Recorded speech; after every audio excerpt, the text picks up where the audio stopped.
The moment Martin Talbot rode into the town of Dry Creek, New Mexico Territory, in the spring of 1878, he told himself the same thing he had told himself every time he arrived somewhere new, that he would not stay long enough for anyone to learn his real name. He had been going by various names for 6 years. Cole was the one he had used most recently, out in the Arizona Territory, where the summers baked the earth into something resembling the surface of a cast iron skillet. Before that he had been James for a while, down in Texas, working cattle drives that stretched across land so flat you could watch your horse leave for 3 days. He had worn those names like borrowed coats, never quite fitting right across the shoulders, but serviceable enough to keep the cold out. Dry Creek was not much to look at.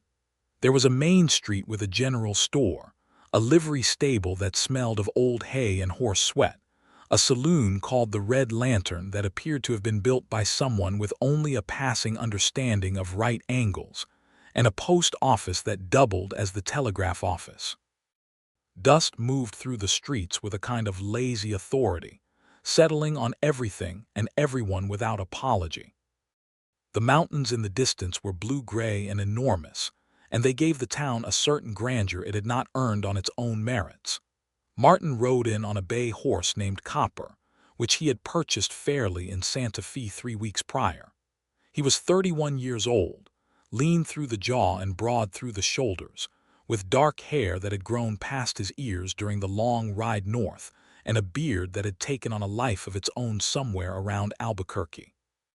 His eyes were the particular shade of gray-green that changed color depending on the light, and there was something in them, a distance, a careful watching that made people sense, even before he spoke, that there was more to him than he intended to show. He needed work. That was the simple fact of it. He had spent the winter months doing odd jobs in Santa Fe, hauling lumber, repairing fences, helping a rancher named Delgado move a herd of longhorns through a mountain pass in weather cold enough to freeze the water in a man's canteen solid.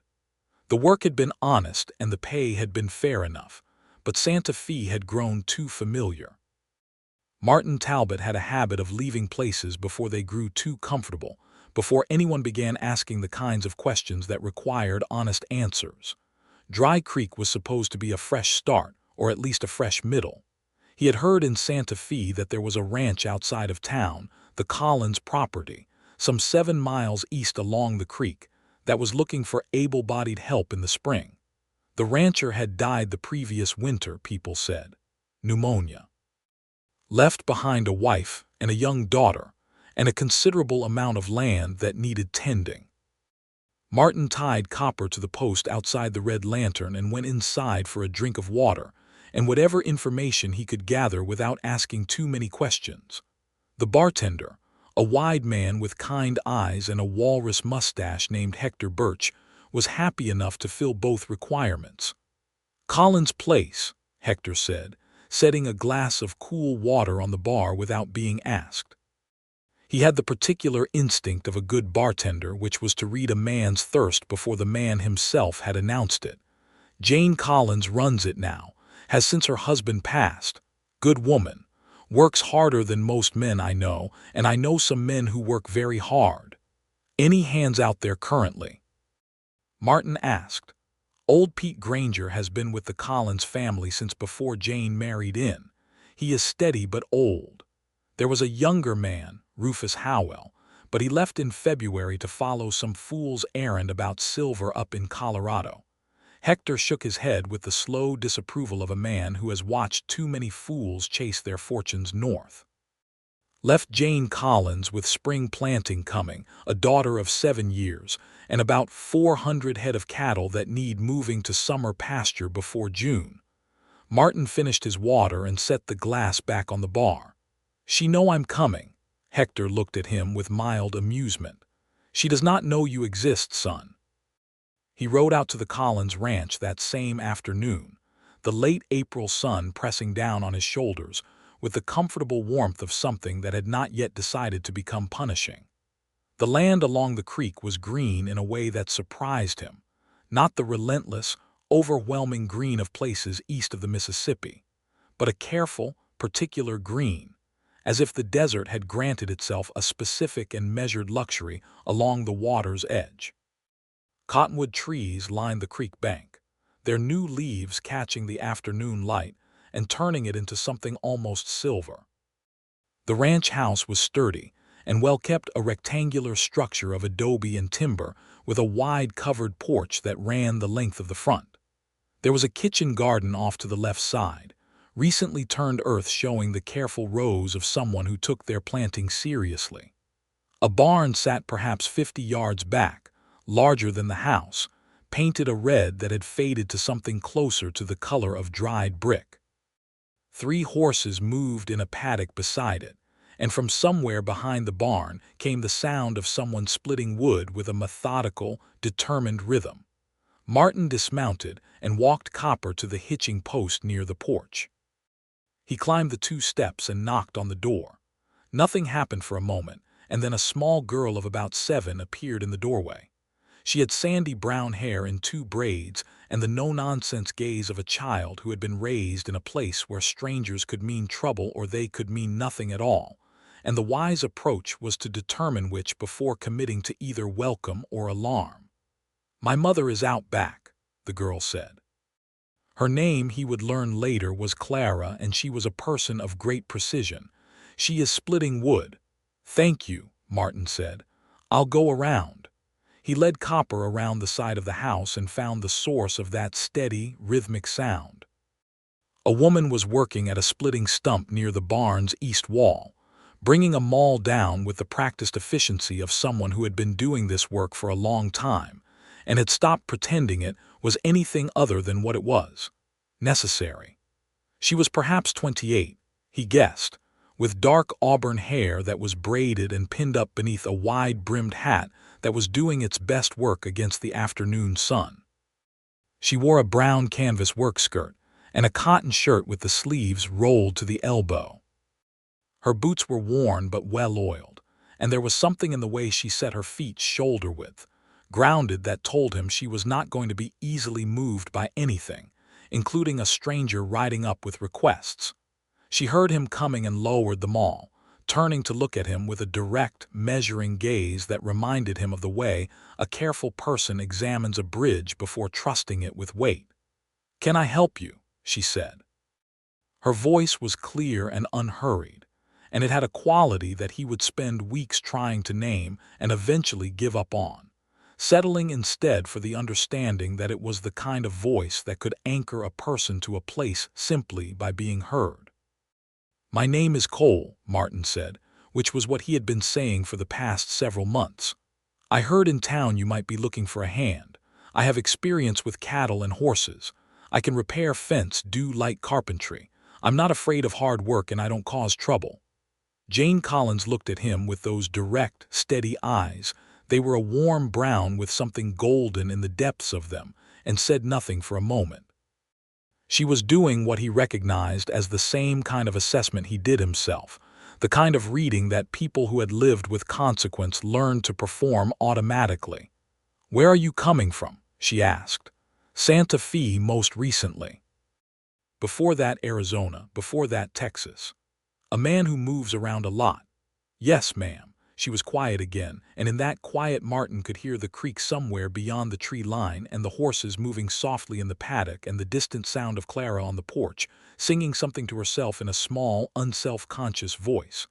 "I can offer you room and board and $6 a month," Jane Collins said finally. "We have a bunkhouse. It is small but clean. Old Pete Granger stays there. He is not much for conversation after 7 in the evening, but he will not bother you. The work is hard. I will not pretend otherwise. We have planting, fence repair, and I need 400 head moved to the summer range before the heat comes. I run this place myself with whatever help I can find, and I expect the people who work here to give me the same honesty I give them." Martin looked at her steadily. There was something in her directness that felt like a reproach for all the careful vagueness he had been living in for 6 years, though she had not intended it as one. "That is fair," he said. "One more thing," Jane said, and she held his gaze with a firmness that told him this was the part that mattered most to her. I have a daughter. Clara is 7 years old. I ask that anyone who works on this property treats her with respect and kindness." "Of course," Martin said, and he meant it in the uncomplicated way that sometimes only very simple things can be meant. Jane Collins nodded once, the way a person nods when they have made a decision they are willing to stand behind. "You can put your horse in the paddock with the others. Supper is at 6. That first evening at the Collins Ranch was quiet in the way that first evenings in a new place always were, full of the kind of careful observation that everyone performed without acknowledging. Old Pete Granger was indeed a man of few evening words. He was somewhere north of 60, with a face that looked as if it had been cut from the same sandstone as the mesas east of town, and he had a cough that came and went with the wind, and which he ignored with complete indifference. He had worked cattle all his life, and he sized Martin up over supper with eyes that had seen enough men come and go that they had stopped wasting surprise on any of them. Clara ate her supper with the focused attention of a child who viewed meals as something to be completed efficiently, so that more interesting activities could resume. She asked Martin a series of questions with the directness that was clearly a trait she had inherited from her mother. Where had he come from? Had he ever seen a rattlesnake? Did he know how to play checkers? And what was the largest horse he had ever ridden? He answered all of them honestly, and when supper was over she declared him satisfactory with a small, decisive nod and went to bed without being asked twice. Martin helped Jane clear the table, which seemed to surprise her. "You do not have to do that," she said. "I know," he said, and he kept doing it. He lay awake that night in the bunkhouse, listening to Pete's rattling breath and the sound of the creek in the dark, and he thought about the strange weight of having arrived somewhere that felt, against all his intentions and habits, like a place he might want to stay. The work came quickly, and it was everything Jane had promised, hard and constant, and requiring the full application of whatever a person had to give. Martin threw himself into it with a wholehearted commitment that surprised even him. In the mornings he was up before the sun, working in the barn while the sky went from black to deep blue to the particular clear gold of a high-altitude desert morning. He repaired the east fence line where the winter had brought down 3 posts. He helped Pete move the herd down to the creek for the late April watering. He turned the soil in the field beyond the barn where Jane was planning to put in more feed corn. What he did not expect was how much he would observe her. Jane Collins moved through her days with a kind of purposeful grace that he found quietly remarkable. She was not a person who wasted motion or time. She fed the chickens at the same hour each morning, checked on the horses with the same careful attention each evening, and in between, she did the kind of work that ran a household and a ranch simultaneously, tasks that had no glamour and no end, and which she completed without complaint or performance. She simply did what needed doing, and she did it with a competence that he recognized as the particular competence of someone who had learned to depend entirely on themselves. He learned her history in pieces, the way you learn things in a place where people do not hurry their telling. Her maiden name had been Hargrove. She had grown up in Missouri, come west with her husband Thomas Collins in 1872 when she was 22, and he was 26, following the pull of land and promise that had drawn so many families west in those years. Thomas had been a good man, by all accounts, steady and kind and capable, though the territory had been harder on him than either of them had anticipated. The winters in the high country were brutal, the work was relentless, and in December of 1877, a wet, penetrating cold had settled into his lungs and not left. He had died in January, 3 months before Martin arrived. "Did you know him long?" Martin asked Pete one afternoon while they were mending fence. Pete considered this with his characteristic unhurriedness. "Tom Collins, known him since he came out here. Good man. Not built for this place the way Jane is. Some people, this land takes to them different.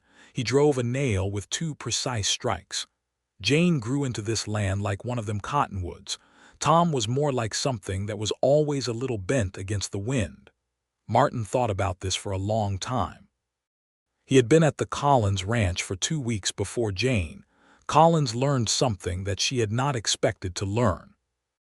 It happened on a Tuesday morning when she came out to the barn earlier than usual and found Martin there in the gray pre-dawn light, working on the harness for the draft horse with a focus so complete that he did not hear her come in. And because he did not hear her, he was speaking softly to the horse in a tone entirely unlike his usual reserved, quiet, warm, and easy and unhurried, the way you only speak when you believe yourself to be unheard. She stood in the barn doorway listening for a moment. She was not entirely certain was polite, and something settled in her chest like a stone laid gently rather than dropped. She cleared her throat and he turned, not embarrassed precisely, but aware that she had seen something he had not intended to display. "He is a good horse," Martin said, which was simultaneously a perfectly ordinary statement and a kind of offering. "His name is Brutus," Jane said. "Tom named him. Thought it was funny giving a horse a name like that." She paused. "It is a little funny." Martin looked at the horse with something that might have been a smile if it had committed fully to itself. "It is a little funny," he agreed. They stood in the barn together in the early morning, with the light coming gray and soft through the open door, and something happened in that small, unguarded moment that neither of them named but both of them recognized. May came, and with it the full urgency of spring work. Martin spent long days in the saddle helping Pete push the herd toward the summer range to the north. The cattle drive itself was only 2 days each way, but the preparation and aftermath filled an entire week, and by the end of it Martin's body ached in the way that only good honest work can produce. A clean, deserved soreness that makes sleep generous and dreamless. Jane rode with them on the drive, which was not something he had expected. She rode a gray horse named Belle with the quiet assurance of someone who had spent years learning the language of cattle and had earned a certain fluency in it. She made decisions quickly and well, and the cattle responded to her with the brainless but genuine trust that animals extend to people who understand them. Martin found himself watching her from a distance during those 2 days, in a way he was not quite prepared to examine honestly. Clara stayed in town with Hector Birch's wife, Alma, during the drive, which was a standing arrangement that had evolved out of practical necessity and mutual affection. Alma Birch was a large, warm-voiced woman of Mexican and Anglo ancestry who had lived in Dry Creek for 15 years and regarded the town as her personal project. And she and Clara had a relationship built on an equal love of storytelling and shortbread cookies. On the evening of the second day of the drive, Martin and Jane sat at a fire they had built near a cluster of junipers, while Pete slept a short distance away with the serene efficiency of a man who had learned to sleep anywhere at any time. The sky above the New Mexico territory was immense and crowded with stars, the kind of sky that is only possible far from other human lights, and it pressed down on them with a beautiful and humbling weight. "You have been here a month," Jane said, in the way of a person who is beginning a conversation from a specific direction, "and I still do not know much about you." "There is not much that is interesting," Martin said, which was not quite a lie but was very much not the truth. She looked at him across the fire with those warm brown eyes, and the firelight did something to the color of them that he had not seen before. "I think that is not accurate," she said simply. He was quiet for a moment. An owl called somewhere in the junipers. A cow shifted and settled in the darkness beyond the fire's reach. "I was raised in Kentucky," he said finally, giving her something real, something he had not offered in a very long time. "My father had a small farm, nothing remarkable. I came west in 1872, same year as you, though I came west for different reasons." He paused. "I was running from something." "Are you still running?" Jane asked. Her voice was direct but not unkind. Martin stared into the fire. "I am not sure," he said honestly. Jane was quiet for a moment and then she said something that surprised him. "I ran too, not physically. But when Thomas died, there was a part of me that wanted to leave. Sell this land and go back to Missouri. Alma Birch told me not to. She said that the things we are tempted to leave are sometimes the things we most need to stay with. She looked at the fire. I am glad I listened to her. Martin looked at her then, and she looked back at him, and in the space of that look, something passed between them that was too large to be called a beginning, but was not quite ready to be called anything else. The drive ended without incident, and the herd settled into the summer range, with the contentment that cattle exhibited when they had what they needed and required nothing more. On the ride back to the ranch, Martin and Jane rode side by side for a long stretch where the trail was wide enough, and they talked, not about important things, not about the things that mattered most to either of them, but about ordinary things. The behavior of cattle, the reliability of weather in the territory, the particular challenges of adobe construction in a climate that alternated between extreme dryness and sudden furious rain. And ordinary as it was, it felt like something Martin had not had in a very long time, which was a conversation with someone he was not performing for.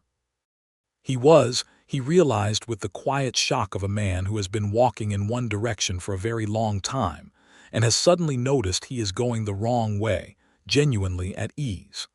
Clara received him with characteristic efficiency upon his return, presenting him with a carefully drawn picture of what appeared to be a horse, a man with a very wide hat, and a large number of cows. "That is you and Copper and the herd," she explained. Martin regarded the picture with appropriate gravity and said he thought it was an excellent likeness.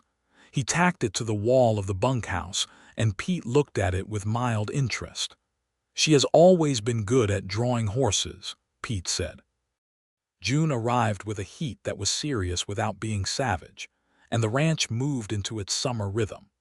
Martin took on more and more of the daily management of the cattle with Pete's guidance, learning the particular quirks of the Collins, heard the old roan who could find a gap in any fence given sufficient motivation, the pair of young steers who needed separating, or they would work each other into a frenzy, the small group of heifers that Jane was planning to keep as breeding stock for the following year. He also spent more time with Jane in the evenings than was strictly required by any professional arrangement. It began naturally and gradually, the way most important things begin. He would stay after supper to help with the last of the day's small tasks, or they would both find themselves on the porch in the cooling evening air watching the sky go through its extraordinary performances, and talking would happen the way breathing happens, without decision, without method. She told him about Thomas. Not with grief that was still raw, but with the gentleness of grief that has been carefully tended and has evolved into something a person can carry without being broken by it. Thomas had loved music and had been terrible at it, but had not let that stop him. He had been patient with Clara in a way that she described with a simple, honest admiration. He had not been suited to this land, as Pete said, but he had tried very hard, and she loved him for the trying even now. Martin listened to all of it without rushing her or minimizing it, because he understood, in the way that only people who have also lost things understand, that grief is not something to be hurried through, but something to be moved alongside until the day it begins to move at a different pace from you and falls gradually behind. He told her less about himself. He told her about Kentucky, about his father who had been a man of great dignity and small means, about the way the bluegrass country had a color in spring that you simply could not explain to someone who had never seen it. He told her about the cattle drives in Texas, the Arizona summer, the mountain cold of the previous winter in Santa Fe. He told her everything that was true about his life except for the one thing that was truest, his name. In July, something happened in Dry Creek that changed the tone of things. A man arrived in town named Darcy Fenn, who was a land agent working for a company out of St. Louis that had been buying up ranches across the territory under circumstances that the local ranchers described with a range of language that Pete Granger found occasion to use only when he believed Clara was not in earshot. The company's method was not illegal precisely, but it was aggressive. They identified ranches in financial difficulty, made offers below fair value, and applied a variety of pressures when those offers were declined. Jane Collins was not in financial difficulty, exactly, but she was not in comfort either. The winter had been expensive, and the late start on spring planting had cost her. She was managing, but her margins were the kind that left no room for anything unexpected. Darcy Fenn came out to the Collins ranch on a Wednesday afternoon in July, driving a fine buggy that was conspicuously out of place on the ranch road. He was a man of about 40, well-dressed in a way that announced he was aware of being well-dressed, with a smooth manner that Martin recognized immediately as the particular smoothness of someone who had spent a great deal of time making other people comfortable just before making them uncomfortable. Martin was repairing the paddock fence when the buggy arrived, and he stayed where he was and watched without making himself too visible. Jane received Fenn on the porch with the civil directness she extended to everyone. She listened to his offer, which was for the Collins property at a price that Pete would later describe as what you might expect to pay for the land if it were at the bottom of a dry well, with her characteristic composure. And then she thanked him for his visit and told him she was not interested in selling. Fenn was not finished. He expressed his concern for her situation, a widow alone, managing a property of this size, with only an old man and a drifter for help. He said it in the gentle, regretful tone of a man who is concerned but happens to have a solution. "I am not alone," Jane said, and there was something in her voice that was still polite but had acquired an edge that Martin could hear clearly from the paddock. "And I am not interested in your offer, Mr. Fenn." After Fenn's buggy had disappeared down the road, Martin came up to the porch. Jane was still standing there, and she had the expression of someone who has been patient with something difficult and is now allowing themselves a moment of private feeling about it. "He will come back," Martin said. "I know," Jane said. She turned and looked at him, and there was something in her expression that was not quite a question but was asking for one. "What do you think he will do?" Martin considered this honestly. "He will find out more about your situation. He will look for pressure points. He will make the offer seem more attractive by making your alternatives seem less so. That is how those men work." Jane studied him. "You know a lot about how such men work." "I have seen it," Martin said. "In Texas and in Arizona. They follow opportunity and they are not particular about how they pursue it." There was a pause, and then Jane said, quietly and without drama, "I will not sell this place. Thomas built it. Clara was born here. It is ours." Martin looked at her and felt something in his chest move with a decisiveness that had nothing to do with cattle or fence posts or the summer range. "Then we will make sure it stays yours," he said. She looked at him for a long moment, and whatever she was looking for, she seemed to find it. "Thank you, Cole," she said. He heard his borrowed name in her voice, and it sat strangely, as it always did, though it sat even more strangely now than it had before, because, for the first time in 6 years, he was standing in a place where he did not want to be anyone other than who he actually was. Fenn returned 3 weeks later, as Martin had predicted. He brought with him this time a document suggesting that the Collins Ranch's water rights along the creek were in dispute, a claim that was, as Hector Birch's friend the county lawyer, Samuel Price, confirmed within the week, entirely manufactured and without legal foundation. But the process of contesting it was time-consuming and cost money that Jane did not have in easy abundance. Samuel Price, a thin, precise man who lived in Dry Creek's only law office and smelled permanently of pipe tobacco, looked at the paperwork over the top of his spectacles and pronounced it frivolous but irritating. He agreed to handle it for a reduced fee on the grounds that he had known Thomas Collins and did not care for companies from St. Louis that arrived in New Mexico territory with manufactured legal disputes. His patriotism ran specifically to the territory and to the people who had built something real in it. Martin spent an evening going over Jane's books with her at the kitchen table while Clara slept and the lamp burned low. He was not an accountant, but he had a practical understanding of numbers from years of managing payroll on cattle drives. And what he saw in Jane's ledgers was a picture that was challenging but not desperate. She needed a good summer and a good fall sale, and she needed the water dispute resolved without it costing too much. Neither of those things was impossible. "The fall herd," he said. "If we get the yearlings to market weight by September, what does that give you?"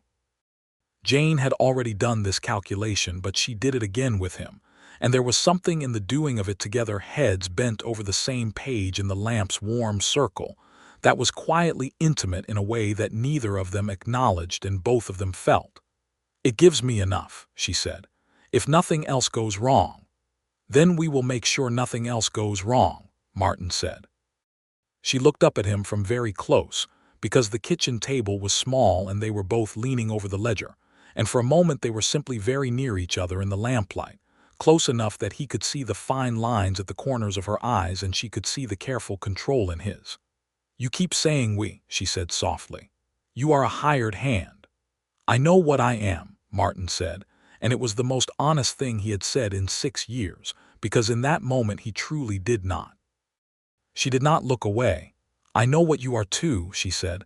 "I am just not certain you do." He thought about that conversation for 3 days straight, turning it in his mind the way you turn something in your hands to understand its shape. He had a conversation with Pete during that period that was the most words Pete had strung together since Martin's arrival. They were riding the fence line in the late afternoon, the sky turning shades of orange and pink that would have been excessive in any painter's work, but which the New Mexico sky produced with total authority, and Pete said, without preamble and without looking at him, "You are going to have to decide what you are doing." Martin looked at him. "What do you mean?" "I mean," Pete said, with the patience of a man who has been waiting to say something and has selected this particular moment with care, "that you are not a hired hand who keeps his head down and moves on in the fall. You have not been that for some time. You are someone who is staying, and if you are staying, you ought to do it honestly." Martin was quiet for a long stretch of fence. The horses walked at their own pace and the evening light made long shadows of everything. "It is complicated," Martin said. "Most things worth doing are complicated," Pete said. "That has never been a reason not to do them." He did not say anything else on the subject, and Martin did not ask him to, because Pete had already said the thing, and saying it twice would have been a waste of breath that Pete's cough could not afford. The water dispute was resolved in August. Samuel Price proved in front of the county land office that the documents Fenn had presented were based on a fraudulent survey, and Darcy Fenn was formally censured by the land office, which was a mild consequence but a public one. He left Dry Creek before the decision was officially recorded, which was as much admission of defeat as his type ever made. Jane received the news on a Thursday morning, and she stood in the kitchen for a moment with a stillness that was not emptiness but relief, the specific relief of something that has been pressing on you for weeks finally lifting. Clara was at the kitchen table drawing horses, and she looked up at her mother's face and said, with the direct perception of children who pay close attention, "Is it good news?" "It is good news," Jane said. "Good," Clara said, and returned to her horses with the decisive calm of someone who has settled a matter and moved on. That evening Jane brought a bottle of good wine out onto the porch, which she told Martin had been a wedding gift from her parents in Missouri, and which she had been saving for a moment that warranted it. Pete declined wine on philosophical grounds and went to the bunkhouse early, and Clara was put to bed, and Martin and Jane sat on the porch in the warm August evening with a glass each and the extraordinary sky above them doing its usual remarkable work. "I want to thank you," Jane said, "for everything you have done this summer. I could not have managed the water dispute and the cattle and the planting all at once without you." "You could have," Martin said honestly. "You would have found a way. You always do." She looked at him with something in her expression that was warm and complicated and a little sad. "I am tired of always finding a way alone," she said quietly. "Thomas dying was the hardest thing, not just the grief of losing him, but the waking up every morning and being entirely responsible for everything. Martin held his glass and looked at the darkening horizon where the mountains had gone from blue-gray to deep purple. He thought about 6 years of mornings, and how he had structured every one of them around the principle of being responsible for nothing that required him to stay. He thought about what it would mean to be responsible for something permanent. He thought about Jane Collins and Clara and 400 head of cattle and a bunkhouse with Clara's drawing of horses tacked to the wall, and how all of it had, without his permission and without his awareness, become something he thought of as home. "Jane," he said. She looked at him. He set his glass down carefully on the porch railing. "My name is not Cole." Whatever she had been expecting him to say, it was not that. He watched her recalibrate with the quick intelligence that was one of the things he most admired about her. "What is your name?" she asked. "Martin," he said. "Martin Talbot." She was quiet. He let the quiet be what it was without rushing to fill it. "Why did you stop using it?" she asked. He had thought about this answer in the abstract for 6 years and had never arrived at a version of it that was both honest and complete. He tried now because she deserved the effort. "When I left Kentucky in 1872, I left under circumstances that I am not proud of," he said. "There was a woman. We were engaged to be married. I was young and I made a very bad decision, not cruel, but cowardly. I walked away from something I was afraid of instead of facing it. And when I left, I told myself that Martin Talbot was the man who had done that, and I could be someone different if I used a different name." Jane listened to all of this without changing her expression, which was thoughtful and contained and gave nothing away. "Did it work?" she asked. "No," he said. "You cannot outrun the things that are actually you." "No," she agreed softly. "You cannot."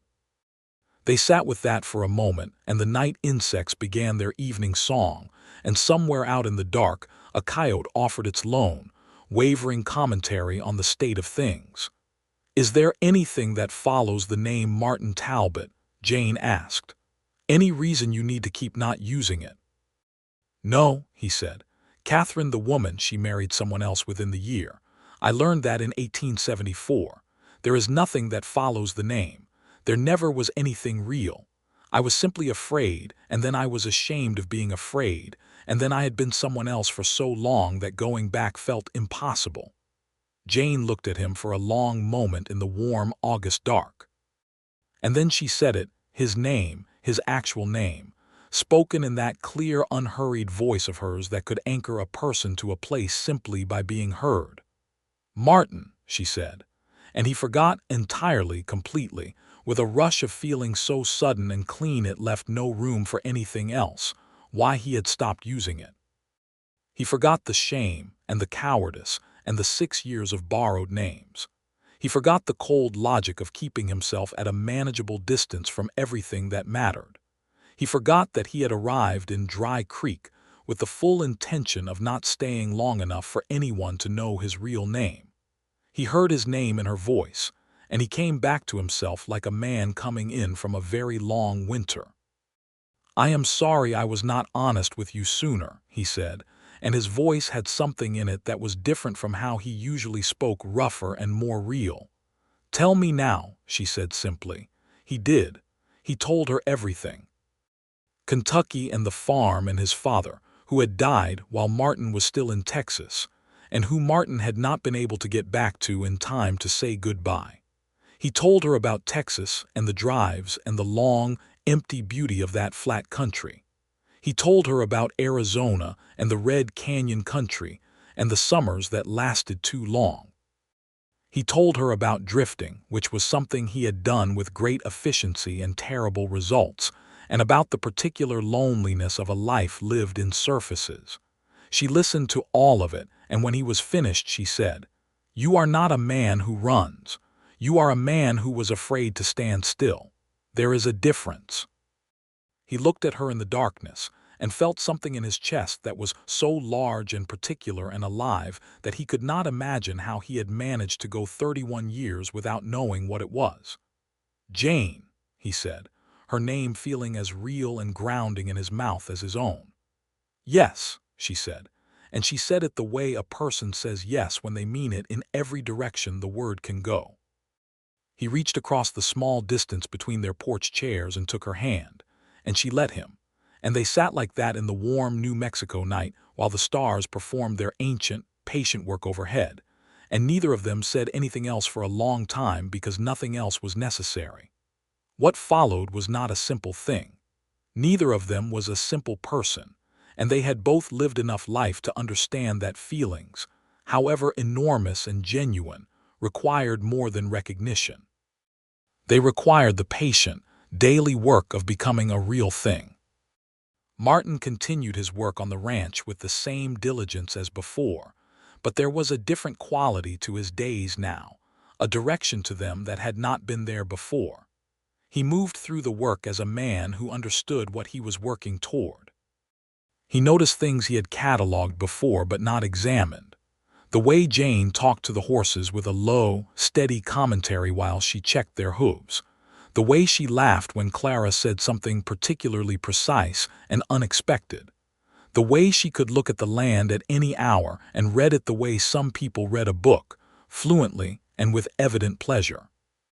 They were careful with each other in the ways that people who have both been hurt by various kinds of loss are careful, not cold, not distant, but deliberate. There was a quality of attentiveness in every gesture, every exchange, that was not quite courtship in any formal sense, but was building towards something with the unhurried certainty of a good craftsman who knows the work is worth doing right. Clara, for her part, seemed to process the change in atmosphere with the philosophical pragmatism that characterized her approach to most things.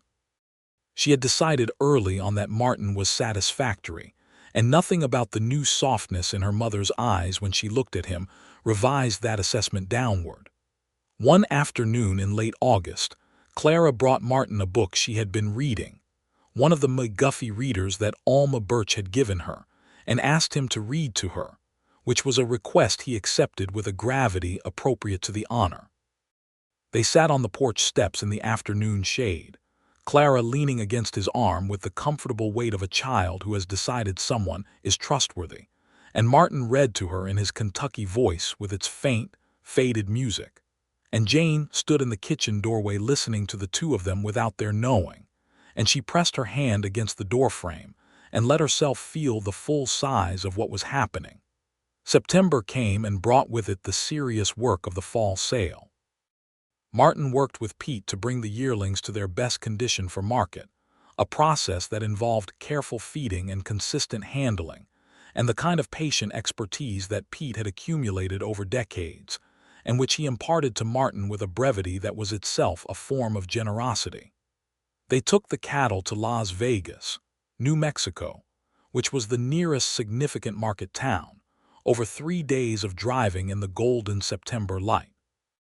Jane rode with them again, and on the second night of the drive she and Martin sat apart from Pete a little way, near a fire of their own, and the conversation that had been building since August arrived at the place it had been heading. "I want to ask you something," Martin said, "and I want you to take your time answering it." Jane looked at him with those eyes that had become, over 5 months, the landscape he oriented himself by. "All right," she said. "I want to stay," he said. "Not as a hired hand, as something permanent, as part of this life here if you would have me." He paused, and in the pause put 6 years of motion and 1 season of stillness, and chose the stillness. "I am asking if you would allow me to court you properly, with the intention of, if you came to want that, being your husband." The fire crackled. Out in the dark, the cattle moved and settled. Somewhere Pete was snoring with the impressive volume of a man who slept outdoors regularly. Jane looked at the fire for a long moment. When she looked back at him, her eyes were bright with something that was not tears exactly, but was in the family of tears, the kind of brightness that happens when a person feels something so exactly right that their body does not quite know where to put it. "I would like that," she said. "Very much."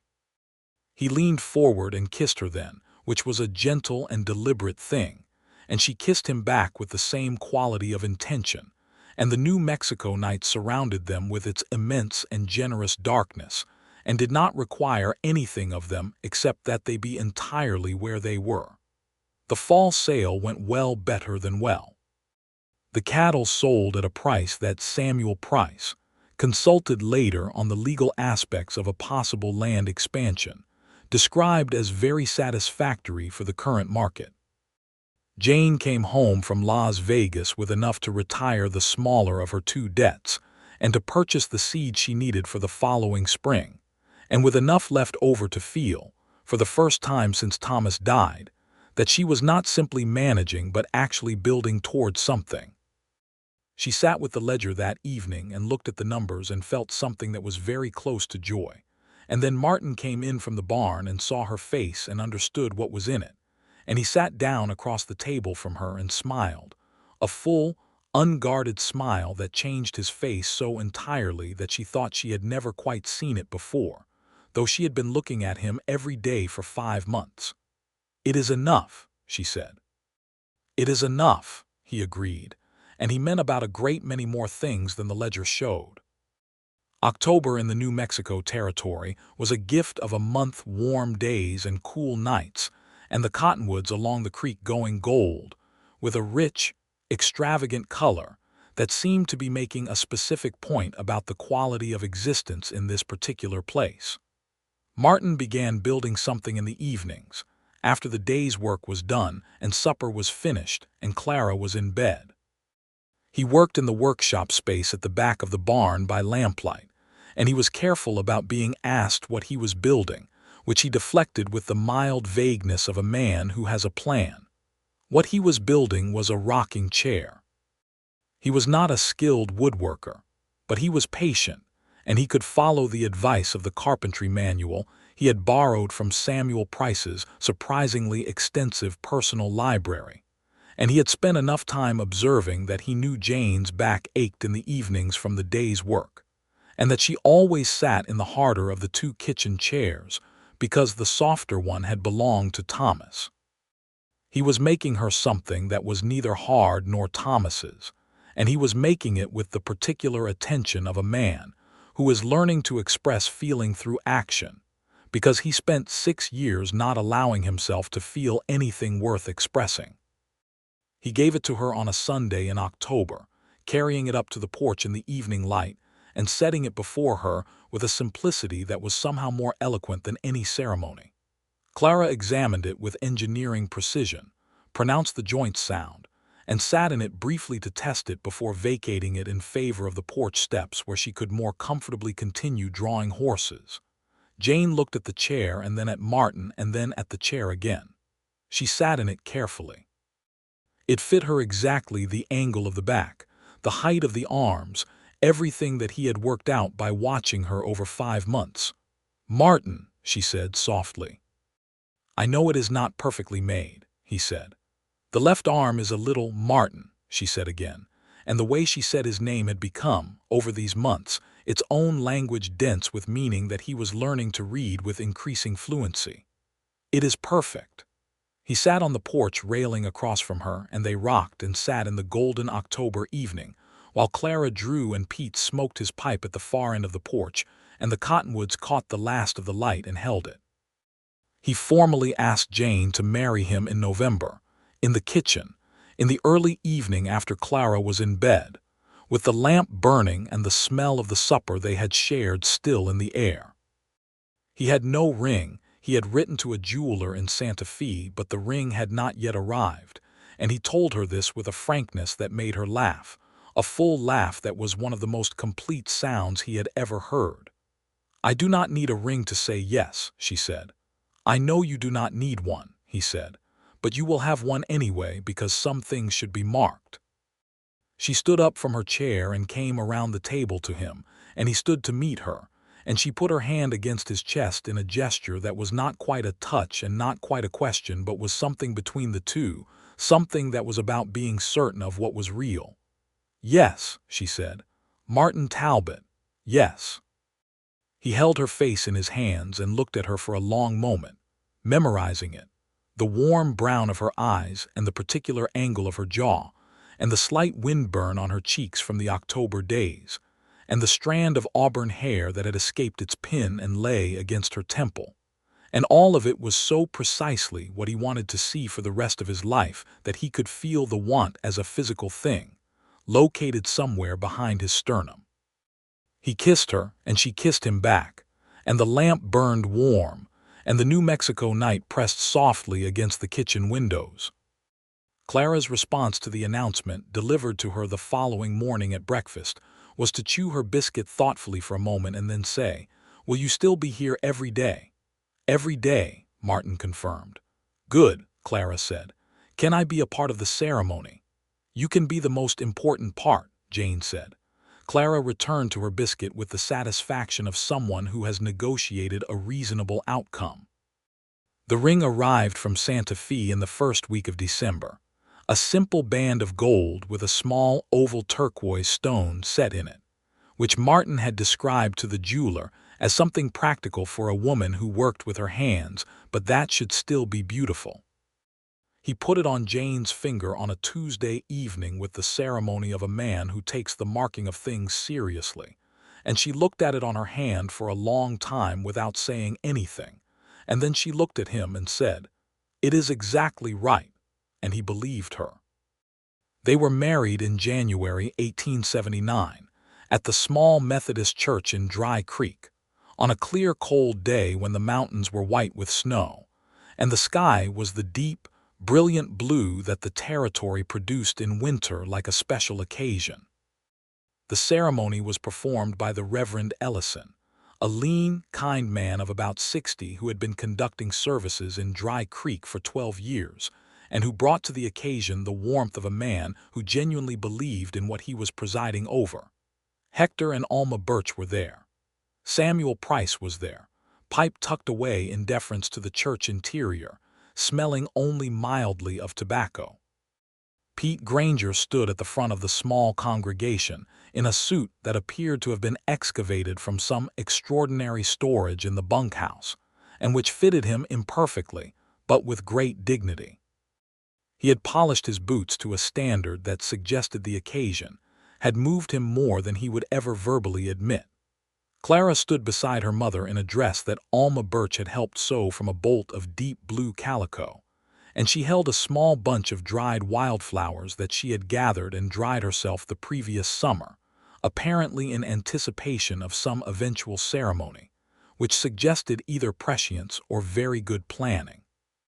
Jane wore a dress of dark green wool that she had made herself over the previous month in the evenings, working by lamplight with a quiet focus that Martin had once come downstairs to find, and had stood watching from the doorway for a full minute before she noticed him, because the sight of her at that hour in that light doing something so essentially domestic and so essentially hers was one of those sights that goes directly into permanent storage.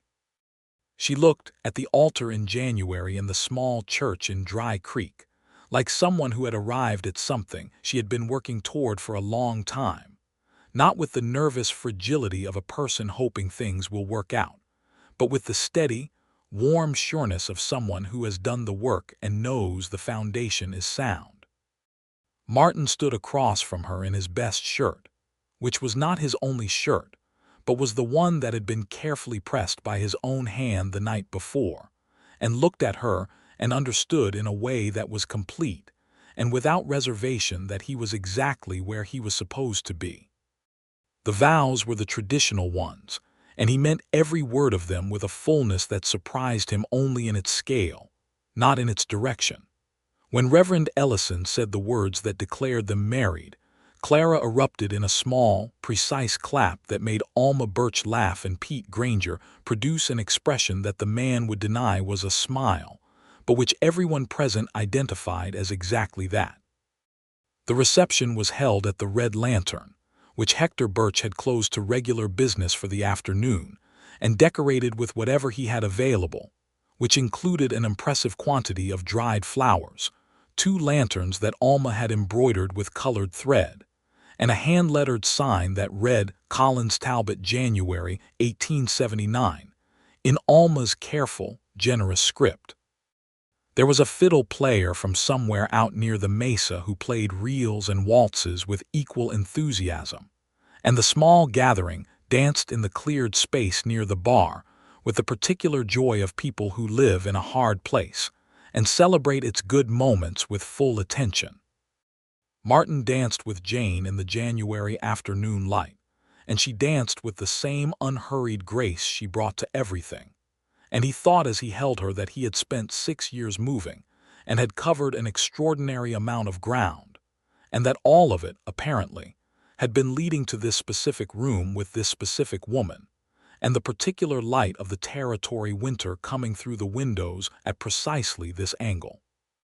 He danced with Clara as well, who applied herself to the waltz with scientific precision and occasionally corrected his footing with polite directness, which he accepted with complete humility. They returned to the ranch as dusk was falling, the mountains going pink and then purple in the last of the January light. Pete drove the wagon because he was the only sober one, a fact he acknowledged without elaboration. Clara fell asleep against Martin's arm before they reached the ranch road, and he carried her inside and put her in her bed with a care that Jane, watching from the doorway, received as precisely the kind of evidence that required no additional interpretation. Life settled into the shape of itself after the wedding with a naturalness that was its own kind of miracle, the miracle of finding that what you wanted and what was real were the same thing. Martin was no longer the hired hand who might move on in the fall. He was the person who would be there every morning, and every morning that was exactly what he was. He threw himself into the running of the Collins Ranch with the passion of a man who is working toward something real. He expanded the cattle operation through the spring of 1879, negotiating carefully with a neighbor to the north, an aging rancher named Dupree, for the use of additional summer range. He improved the barn. He hired a second hand, a steady young Mexican-American man named Rodrigo Peña, who had come north from Taos, and who worked with a quiet competence that Pete approved of with a single firm nod. Jane ran the house and the ranch books and the garden and made decisions about the herd with the same clarity and authority she had always brought to it. And the difference now was that she made them in conversation with Martin rather than alone. And the difference in that was something that she felt every day with a gratitude that was not passive but active. A gratitude that she expressed in the daily choices she made to be fully present in this life she was building. They had arguments, of course, because they were both direct people with strong opinions and a ranch full of things to have opinions about. They argued about when to sell and when to hold, about the optimal approach to fence line repair in the east pasture, about whether the wagon needed replacing immediately or could wait another season. Their arguments had the particular quality of disputes between people who trust each other, entirely heated, specific, and resolved without residue. Clara thrived through that spring and summer with the uncomplicated vigor of a child who felt securely held. Martin helped her with her reading in the evenings, a process she managed with her characteristic methodical approach. He taught her to ride properly, which she accepted as a curriculum to be mastered rather than a pleasure to be explored, though the pleasure crept in around the edges and took hold. She had a pony named Dust, who she handled with the same composed authority her mother brought to everything, and watching her ride was one of Martin's particular private joys. In the spring of 1880, Jane told Martin over breakfast that they were going to have a child, and she delivered the news with her characteristic directness simply, clearly, looking at him across the table with those warm eyes that held, in that moment, a shining that had no need for supplemental lighting. Martin set down his coffee cup and looked at her and felt the news land in him with the weight of something he had not known he had been waiting for until this exact moment. He reached across the table and took her hand, and Clara looked up from her biscuit with mild interest. "Are we going to have a baby?" Clara asked. "Yes," Jane said. Clara considered this with her usual methodical assessment.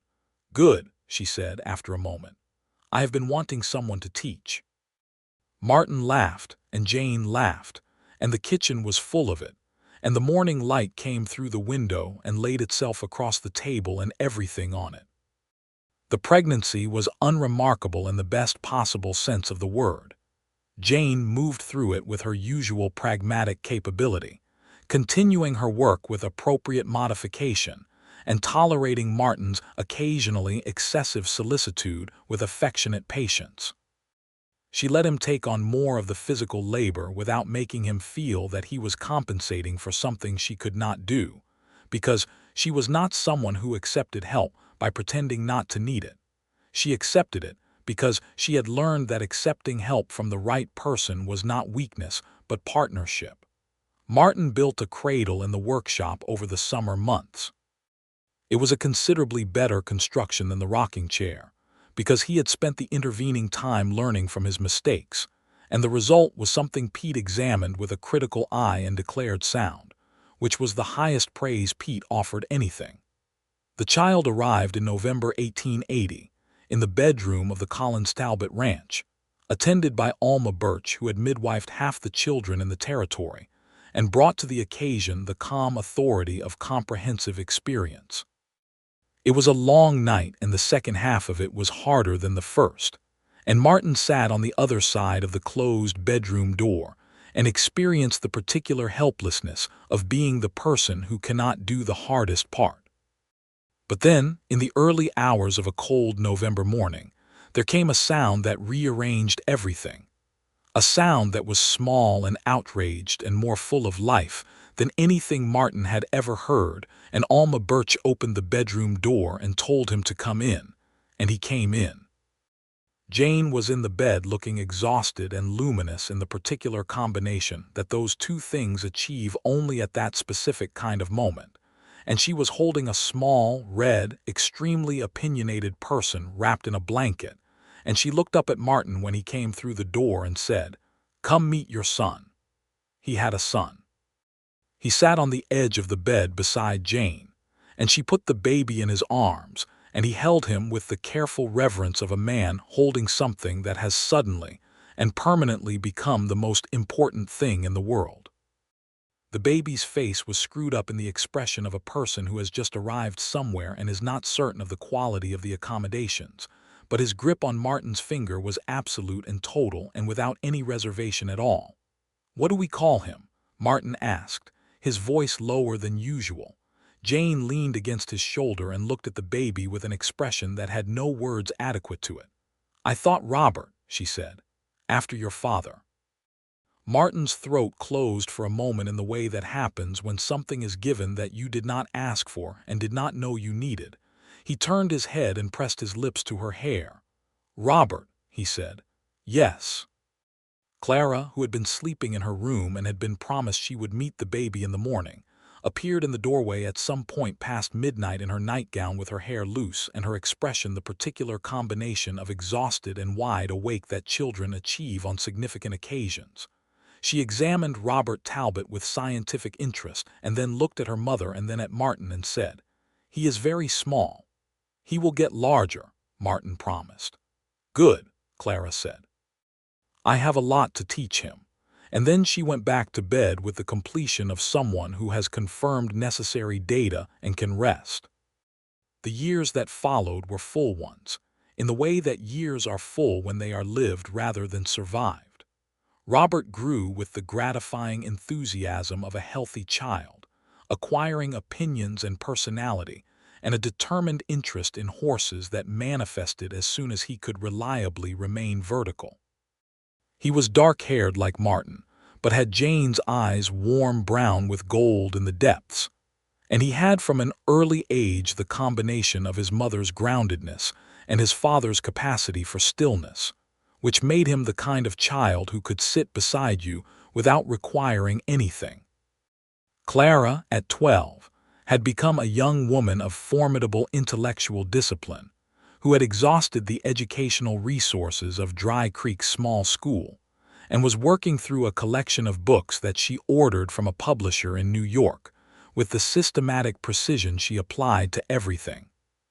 She had also developed, entirely on her own, and without seeking anyone's approval for it, a clear and informed opinion that she wanted to become a school teacher, and she pursued this ambition with a focus that Jane regarded with proud admiration and Martin recognized with the particular recognition of someone who understands the value of knowing what you want and going straight for it. The ranch continued to grow through the early 1880s. With Rodrigo's help and Martin's careful management and Jane's bookkeeping and decision-making, they expanded the cattle operation and added a small apple orchard on the south-facing slope below the barn. Dupree, the aging rancher to the north, sold his property in 1882, and Martin negotiated its purchase with Samuel Price's legal help. A clean, fair transaction that added substantially to the Collins Talbot land, and that Price later described as the most satisfying deal he had handled in a decade. Dry Creek grew as well, as the territory grew, with the slow but tangible progress of a place finding its permanent form. New families arrived. The church got a new roof. The school, which had been a single room taught by a woman from Ohio, named Mrs. Hardy, who was deeply capable, expanded by another room. A doctor arrived, a young man from Virginia named Dr. Calvin Wallace, who set up practice above the hardware store, and who regarded the territory with the slightly overwhelmed enthusiasm of a person who has received exactly what they asked for and is still adjusting to the size of it. Martin had a conversation with Pete Granger in the fall of 1882 that stayed with him. Pete's cough had grown worse through the year, a fact Pete had continued to ignore with his characteristic comprehensive indifference, but which Dr. Wallace had examined and described in terms that were honest and not optimistic. They sat on the bunkhouse steps in the October evening light, and Pete smoked his pipe with the serenity of a man who has received bad news and has arranged himself in relation to it. "You should know," Pete said, "that watching you come here and stay has been the most satisfying thing I have seen in some time." Martin looked at him, surprised by the directness, which was unusual even for Pete. "I have seen a lot of men come through places and take what they could from them and leave," Pete said, "and I have seen the occasional man who figured out that a place was worth staying for. He smoked. You were not sure of yourself when you arrived. You were sure of yourself by June. You just needed someone to say your name right." Martin thought about that for a long time. Pete died in the winter of 1882, peacefully and in the bunkhouse which had been his home for many years, with a thoroughness that seemed to suit him. They buried him on the property, near the cottonwoods along the creek, and marked the grave with a good stone that Martin cut and carved himself. Jane read from the Bible and Clara read a poem she had selected with great care, and Robert, who was 2 and did not understand, held Martin's hand with the unconscious trust of children and leaned against his leg. Martin stood at Pete's grave in the cold December air and felt the weight of gratitude and loss together, which was a particular combination he had learned to carry since coming to this place, where things were real enough to be both grieved and celebrated. They hired another hand the following spring, a broad, good-humored young man named Caleb Hayes from somewhere in East Texas, who had a gift with horses that bordered on the remarkable, and who treated Jane with the respectful competence she required of anyone who worked on her property. The ranch continued to function with the organized, purposeful energy of a place that was well tended by people who had committed themselves to it. In the spring of 1884, Jane told Martin over breakfast, in the same clear, direct way she had told him the first time, that they were going to have another child. Clara, who was 16 and no longer young enough to learn this sort of news with biscuit philosophy, looked up with a different kind of pleasure, something warmer and more knowing, and said that she hoped it was a girl this time because Robert needed someone who would argue with him. Robert, at 3½, was not sure what was happening, but offered his opinion on the matter with his characteristic enthusiastic certainty, which was that whatever it was, he supported it fully. The second child was a girl, born in October 1884, on a warm autumn day that seemed designed for exactly this kind of occasion. They named her Margaret, Jane's mother's name, and she arrived into the world with a decisive clarity that was pure Jane and with dark hair that was pure Martin, and with an expression that suggested she had already formed opinions about everything and would share them shortly. Martin held Margaret on the afternoon of her birth with Robert pressed against his side trying to see, and Jane resting in the bed with her eyes soft and warm, and Clara standing in the corner with an expression that was all of 16 years old in all of its complicated, tender knowledge. And he looked around the room at these people who were his entirely and completely, and without reservation his, and felt the full size of what his life had become. He thought about the man who had ridden into Dry Creek 6 years ago with a borrowed name and the practiced habit of not staying anywhere long enough to matter. He thought about what that man had been afraid of and what he had been running from and what he had missed in the running. He thought about the particular sound of Jane's voice the first time she had called him Martin, and how the sound of it had opened something in him that he had been careful to keep closed for a very long time. He thought about Pete Granger saying you just needed someone to say your name right. "What are you thinking?" Jane asked from the bed, watching him with those eyes that knew him as well as he knew himself and somewhat better in certain respects. "I am thinking," Martin said, "about what a long way I had to come to get here." Jane smiled, the full, unhurried smile that was one of the essential landmarks of his existence. "You made good time," she said. He laughed, which woke Margaret briefly, who expressed her opinion about being woken with great competence before settling back into the serious business of sleep. Robert pressed his face against Martin's arm and said, in the thoughtful tone he used when something new was being processed, "Is Margaret going to stay forever?" "Yes," Martin said. "Good," Robert said, with the uncomplicated satisfaction of Clara 20 years earlier, and Martin recognized the echo with a feeling that had no adequate name but was entirely good.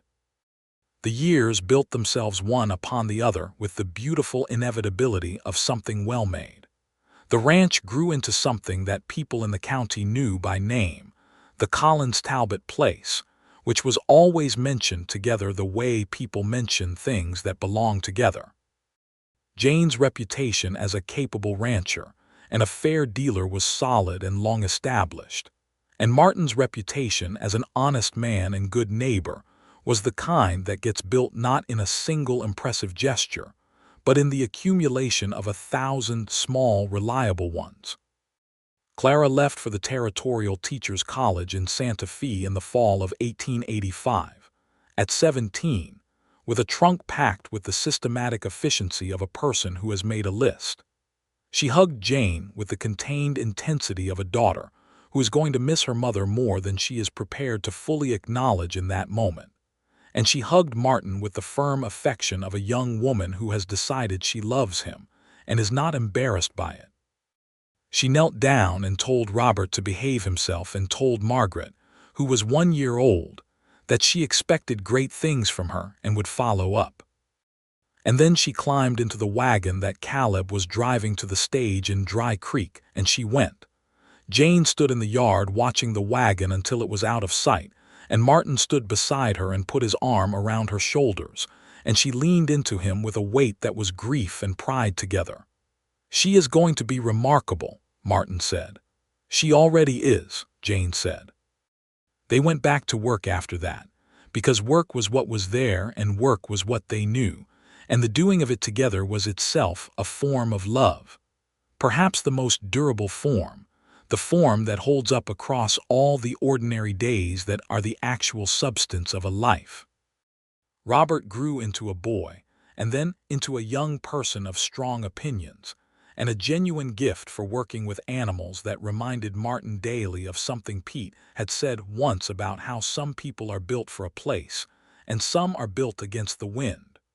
Robert was built for this land with an ease that was pure pleasure to watch.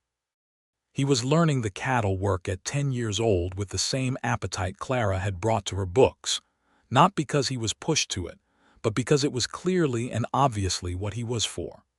Margaret was a person of great feeling and clear expression, which meant that the Talbot household in the later 1880s was never short of either affection or opinion. She had the ranch's cat, a large orange animal named Senator, as her particular companion, and she treated him with a formal seriousness that the senator seemed to appreciate. She was learning to read from Clara's old primers and from a new schoolteacher who had come to Dry Creek in 1886. A young woman from Colorado named Miss Pratt, who taught with the clear conviction of someone who believed profoundly in the project she had taken on, and who reminded Martin, in certain lights and at certain angles, of Clara. Clara came home for Christmas in 1886 and for the summer of 1887, and by then she was teaching at a small school in Santa Fe and was a person of such evident capability and ease in herself that seeing her standing in the kitchen of the home where she had grown up was one of those sights that makes a person reckon with the speed of things.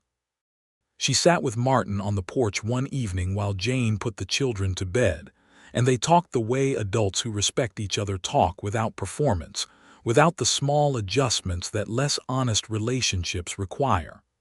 "Are you happy?" Clara asked, in the direct way she had always asked things. "Entirely," Martin said, and meant it without qualification. Clara looked at the dark mountains against the darker sky.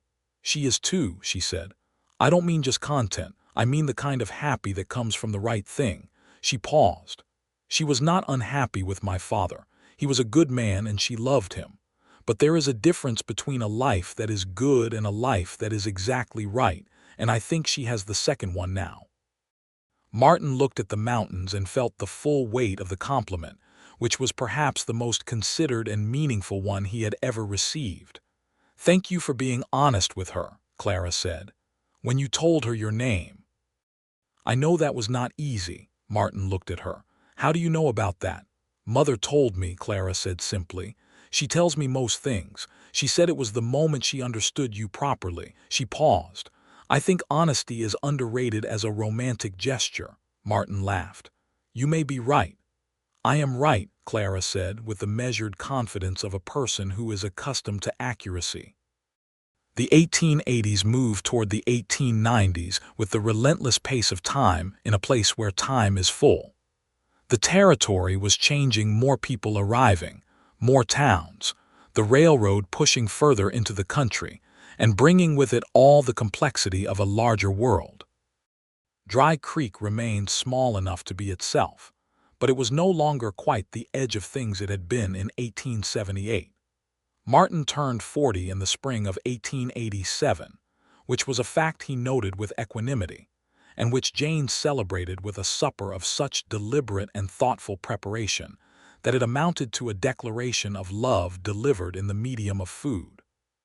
She made his favorite things, the roast she did with the rosemary she grew in the kitchen garden, and the cornbread, and the apple pie from the orchard that they had planted together in the early years. And afterward she gave him a pocket watch, a good silver one, bought from the jeweler in Santa Fe, with his name engraved on the inside of the case.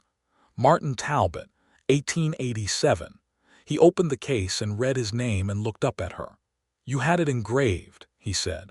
"A name should be marked," she said, with the smile of someone who knows exactly what they are doing and why. He leaned across the table and kissed her the way he always kissed her, with attention and intention, and the specific gratitude of a man who knows he is exactly where he belongs. Robert, at 7, observed this with the philosophical acceptance of a child for whom his parents' affection was simply the atmosphere he had always breathed. Margaret, at 3, announced that she would like some more pie. The ranch entered the 1890s as a sound, established operation. Rodrigo Peña, who had been with them since 1879, had married a woman from Las Vegas named Elena, who had become Jane's particular friend, and who helped in the ranch house several days a week, bringing to it a warm, organized energy and a recipe for green chili stew that changed the entire household's relationship with winter. They had 2 children of their own, a boy of 8 named Vicent and a girl of 5 named Lucia, and the 2 families were so thoroughly interwoven that the word neighbor seemed insufficient to describe what they were to each other. Clara married in 1891, at 23, a quiet, thoughtful man named James Aldrich who taught mathematics at the Territorial School in Santa Fe, and who regarded the Talbot ranch on his first visit with the combination of admiration and mild terror that the land produced in people who were not accustomed to it. He recovered from the terror and kept the admiration, and he and Clara built a life in Santa Fe that was full and precise and entirely their own. Martin and Jane attended the wedding and danced together again, more than a decade after the first time, in the clear January light of a Santa Fe afternoon that was cold and bright and thoroughly itself. Martin held Jane in the particular way he had learned over the years, one hand at the small of her back, one holding hers, a way that was both formal and thoroughly intimate. And she looked up at him with those eyes that were, after 12 years of daily life, still the landmark he oriented himself by. "We have been married 12 years, she said. "I know," he said. "Are you still glad you stayed?" He looked at her with complete seriousness. "Jane," he said, "I am going to be asked that question only the one time." She laughed, the full, unhurried laugh that was still one of the essential sounds of his world. "Fair enough," she said. "Yes," he added quietly against her hair. "I am still glad. Every morning when I wake up in this life I am glad." She pressed her hand against his chest and felt his heartbeat and let herself be held, entirely, in this particular moment, in the long accumulation of moments that were their life. They went home to the ranch after the wedding, and the territory welcomed them back with its usual indifference to drama and its absolute consistency of sky and mountain, and the particular smell of high desert juniper, and the sound of the creek in the evening dark. Robert, at 11, had looked after Margaret and the ranch in their brief absence with a competence that was serious and quiet and spoke to what he was becoming. He had Caleb Hayes's steady guidance and the instinct that was his own, and when Martin walked the property with him the morning after their return, he saw the thing clearly. His son was going to be as good at this as anyone he had ever watched do it, which included Jane, which was saying something. "You did well," Martin told him, and Robert received the compliment with the contained pleasure of a person who does not need praise but appreciates that it is genuine. Margaret had her own developing relationship with the ranch that was entirely unlike Robert's. She approached it with more feeling and more commentary, interested not just in the practical management of things but in the story of things. She asked questions that no one else thought to ask. Why had her grandfather Thomas built the barn before the house? What had the land looked like before the cattle? Did the creek have a name before people named it?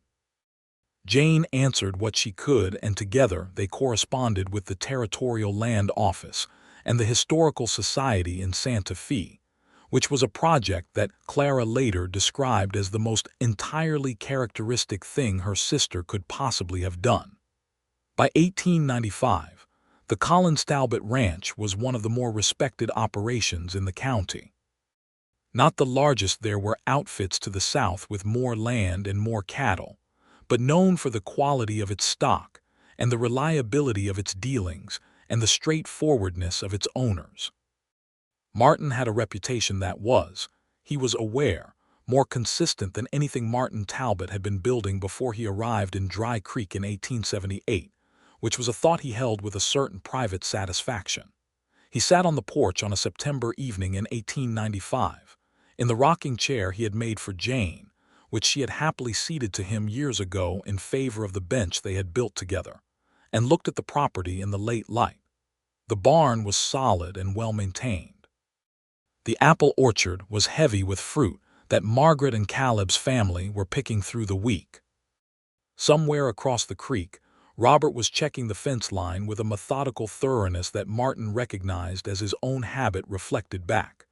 Jane came out and sat on the bench beside him with 2 cups of coffee, and she handed him one with the casual ease of someone who has made this gesture 10,000 times and intends to make it 10,000 more. "What are you looking at?" she asked. "Everything," he said. She settled beside him and they looked at it together, the land and the light and the work of 20 years of a life built deliberately and honestly. "Martin," she said. He turned to look at her. After 17 years of marriage, she still said his name with that particular quality, clear and unhurried, and full of the knowledge of who he actually was. And it still landed in him the same way it had on that August porch in 1878. The way it had made him forget why he had ever stopped using it. "Yes," he said. She smiled, and it was all the smile he had ever wanted, and it was entirely here, entirely real in the September evening of a life he had not had the sense to plan but had had the grace to stay for. "Nothing," she said softly. "I just wanted to say it." He put his arm around her, and she leaned against his shoulder, and the cottonwoods along the creek shone gold in the last of the light, and the mountains held their permanent, enormous presence against the sky, and the territory went on being exactly what it was, which was the kind of place that asked everything of you and gave everything back in return. Robert came across the field in the evening, Copper's younger successor, a bay horse they had bought in 1889 and named, at Robert's suggestion, and with his mother's dry amusement, Martin Jr. walking easy beside him. Robert raised a hand from across the distance, a greeting that said everything was fine, the fence was sound, the evening was good. Margaret's voice came from inside the house, singing something to herself with the unself-conscious pleasure of a person who is entirely at home in her world. Martin Talbot sat on the porch of the Collins Talbot Ranch in the territory of New Mexico in the evening of a September day in 1895, and held his coffee, and held his wife, and was held in turn by everything he had made and everything that had made him. And he was, without reservation or condition or the smallest shadow of regret, exactly where he had always been meant to be. He had come to the territory with a name he had not used in 6 years. She had said it, that August night by lamplight on a porch in the desert dark, and he had forgotten, entirely and permanently and with great relief, why he had ever stopped.